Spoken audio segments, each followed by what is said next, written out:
राम राम जी, आपका अपना फौजी। आज है 14 जनवरी यानी मकर संक्रांति। आप सभी को मेरी तरफ से हैप्पी मकर संक्रांति। आज सुबह थोड़ा लेट उठा, लेट उठने का कारण था थोड़ा सिर में दर्द हो रहा था। फिर मैं अपना बिस्तर लेआउट कर दिया क्योंकि सभी लोग उठ चुके थे, मैं ही ऊपर सोया हुआ था। फिर उसके बाद मैं उठ कर के आईना में अपना चेहरा देखने लगा और आज मेरे ससुर जी खिचड़ी लेकर आए थे। फिर जैसे ही ऊपर गया तो मेरी बहन झाड़ू लगा रही थी। फिर मैं ऊपर रगड़-रगड़ के ब्रश किया। ब्रश करने के बाद मुँह हाथ धो कर के मैं कुछ इस तरह से हरकत कर रहा था। फिर जैसे ही मैं नीचे आता हूँ तो देखता हूँ कि मेरी बहन फिर पोछा लगा रही है। फिर ये छोटी वाली बहन ये अभी तक सोई हुई थी। मैंने बोला कि जाओ नहा लो जल्दी। फिर मैं बाहर गया तो देखा कि हमारे सर खड़े थे। फिर घर के सामने बड़ी मम्मी और दादी बैठी हुई थी नहा धोआ करके। फिर जैसे ही मैं घर के अंदर जाता हूँ तो देखता हूँ कि चारों तरफ लाइट नहीं है, अंधेरा ही अंधेरा घर में है। फिर मैं अपने पराक्रम से सारी परेशानियां दूर कर देता हूँ। फिर नहा धोआ करके मैं चमचमाने लगता हूँ। देख सकते हैं मेरे चेहरे पर कितनी खुशी हो रही थी क्योंकि दही चूड़ा खाना था। फिर उसके ऊपर मैं आ जाता हूँ और हमको दही चूड़ा और तिलकुट दिया जाता है और मेरे भाई को भी दिया जाता है। फिर मैं गर्म पानी करने लगता हूँ। गर्म पानी करने के बाद मैं फिर टीवी देखने लगता हूँ। टीवी देखते देखते मुझे नींद आने लगती है। फिर मैं अपने बेड पर जाकर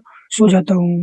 जैसे ही सोता हूँ तो मुझे टाइम का पता नहीं चलता है और मैं 3 घंटे सो जाता हूँ। शाम हो जाती है। शाम होने के बाद मैं जैसे ही उठता हूँ तो देखता हूँ कि हमारे किचन में अभी चाय बन रहा है, तो चाय उबल रहा था, चाय पीता हूँ। चाय पी कर के थोड़ी देर बाद गरमा-गरम पकौड़ी बन रहा था, तो फिर मैं वेट करने लगता हूँ, फिर पकौड़ी खाकर ही जाऊँगा। तो फिर जैसे ही पकौड़ी खा लेता हूँ तो बोलते हैं कि ससुर जी को हमें छोड़ने जाना है, तो फिर मैं रेलवे स्टेशन ससुर जी को छोड़ने चले जाता हूँ। छोड़ कर के मैं वापस आता हूँ तो देखता हूँ कि मेरे पास पैसे नहीं है, तो फिर मैं एटीएम बाबा के पास चले जाता हूँ। तो एटीएम बाबा के पास जाकर मैं बोलता हूँ कि हे बाबा मुझे पैसे कुछ दे दो। तो एटीएम बाबा तुरंत हमको पैसे देते हैं। तो ऐसे ही छोटे-छोटे मिनी ब्लॉग देखने के लिए हमें लाइक करें, शेयर करें और कमेंट करें।